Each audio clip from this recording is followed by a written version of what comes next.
జై శ్రీరామ్, జై మార్కండేయ. అందరికీ నమస్కారం అండి. ఈ చంద్ర న్యూస్ అప్డేట్ అనే ఛానల్ను ప్రతి ఒక్కరు కూడా సబ్స్క్రైబ్ చేయండి, లైక్ చేయండి. తిరుపతిలో జరిగే ఆధ్యాత్మికంగా జరిగే ప్రతి వీడియోను కూడా నేను అప్డేట్ చేస్తుంటాను. మీరందరూ కూడా సబ్స్క్రైబ్ చేసుకొని నన్ను ప్రోత్సహించండి. నమస్తే.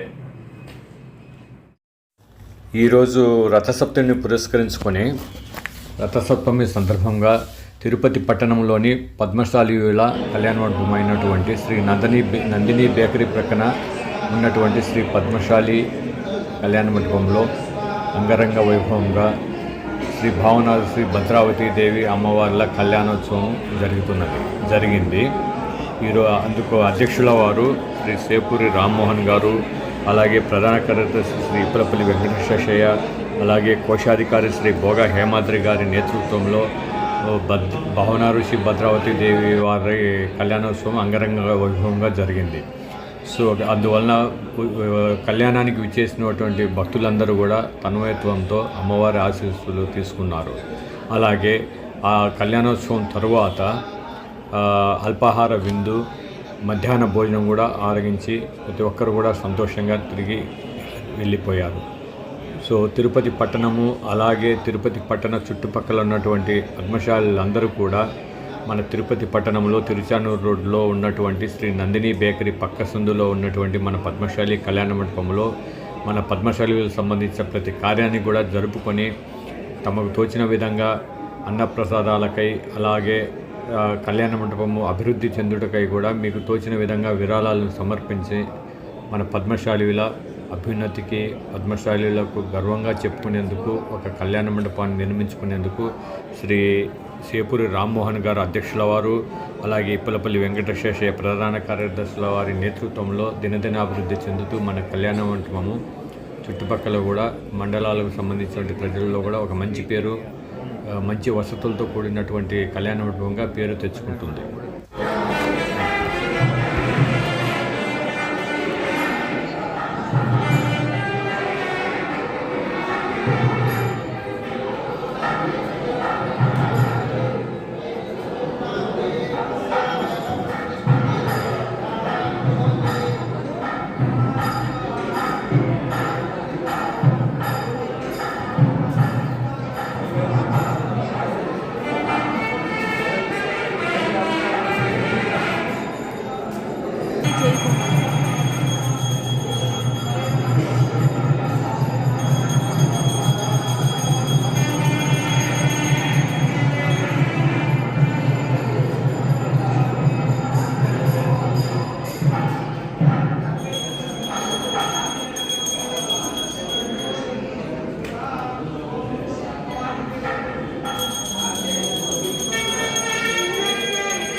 రానటువంటి మన పద్మశాలీలు కూడా ఇక మీదట జరగబోయే కార్యక్రమాలకు ఏదికైనా ప్రతి ఒక్క కార్యక్రమం జరగబోయే ఒక నెల ముందు నుండే మన గౌరవ పెద్దలు, సభ్యులు, కమిటీలో ఉన్నటువంటి వారు ప్రతి విషయాన్ని కూడా తిరుపతి పద్మశాలి గ్రూప్లో పోస్ట్ చేస్తుంటారు. దయచేసి ప్రతి ఒక్కరు కూడా వాళ్ళు పోస్ట్ చేస్తున్న విషయాలను మీరు గ్రూప్లో ఉన్నటువంటి సభ్యులు చూస్తూ దాన్ని బట్టి అనుసరిస్తూ మీరు కూడా వచ్చేదానికి ప్రయత్నించండి.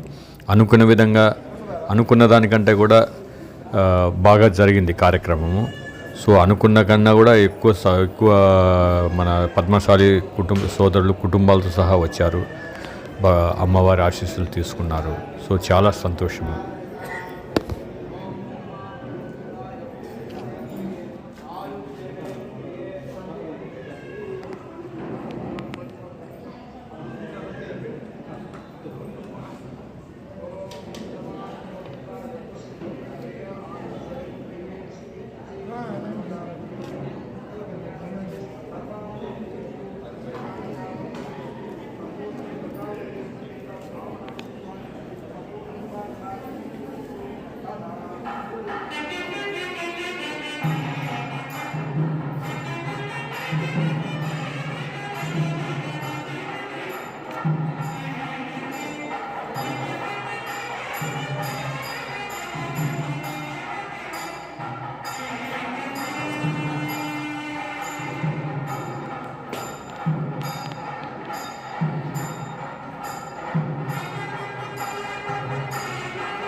శ్రీ భావనారుషి భద్రావతి అమ్మవారి కళ్యాణోత్సవం తదుపరి భక్తులు ముఖ్యంగా పద్మశాలి సోదరులందరూ కుటుంబ సమేతంగా కింద గ్రౌండ్ ఫ్లోర్కి దిగొచ్చి భోజనాలు కూడా చేశారు. చేసిన తర్వాత కూడా ప్రతి ఒక్కరు కూడా భోజనాలు అన్ని వసతులు కూడా చాలా బాగా చక్కగా పెద్దలు శ్రీ సేపూరి రామ్మోహన్ గారు, శ్రీ పరపల్లి వెంకట సుబ్బయ్య గారు, భోగ హేమాంత్రి తదితర వర్కింగ్ కమిటీ సభ్యుల కృషితో కార్యక్రమాన్ని చాలా దిగ్విజయంగా నెరవేర్చారు.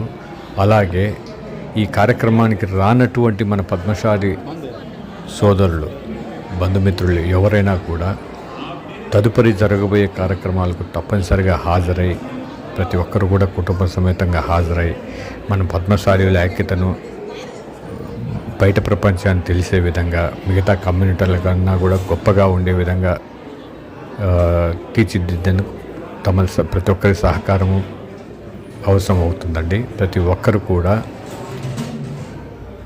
తమ కుటుంబాలతో తదుపరి జరగబోయే కార్యక్రమాలు తప్పకుండా హాజరై మన పద్మశాలీల ఐక్యతను చాటి చెప్పాలని నా మనస్ఫూర్తిగా నేను వేడుకుంటున్నాను. ఇందులో ఎలాంటి రాజకీయాలకు కానీ మిగతా విషయాలకు కానీ సంబంధం లేదండి. రాజకీయాలు ఏదైనా ఉన్నా మనం కమ్యూనిటీ బయట మాట్లాడుకోవాలి. సో ఇక్కడ మన ఐక్యత, పద్మశాలీల ఐక్యత, పద్మశాలి సోదరభావం, పద్మశాలి బంధుత్వం అక్కడి వరకే మనం చేసుకుంటున్నాము. దయచేసి ప్రతి ఒక్కరూ కూడా ద్వేషాలకు పోకుండా ప్రతి ఒక్కరూ కలివిడిగా ఉంటూ, నన్ను పిలవలేదు పిలిచారనేది కాదండి, పిలవకపోయినా గ్రూప్లో చూసి రావడం వచ్చే వాళ్ళే గొప్ప వాళ్ళనేది నా ఉద్దేశము. సో ఇది నేను ఎవరిని ఉద్దేశించి కాదు, కేవలం మన పద్మశాలీల ఐక్యత, అభ్యున్నతి కోసం నేను ఆలోచిస్తున్నాను కాబట్టి ఈ వీడియో చేశానండి. కార్యక్రమాన్ని దిగ్విజయంగా నెరవేర్చిన పద్మశాలి పెద్దలందరికీ కూడా నా ధన్యవాదాలు. సో ఈ వీడియో చేసిన నా పేరు పుత్తూరు చంద్రశేఖర్, పద్మశాలి, బైరాగిపట్టడ, తిరుపతి. జై పద్మశాలి, జై మార్కండేయ, జై హింద్. మీరు నా ఈ ఛానల్ను సబ్స్క్రైబ్ చేసుకుని లైక్ చేయండి. తదుపరి మళ్ళీ కూడా కొన్ని వీడియోలు పోస్ట్ చేస్తాను.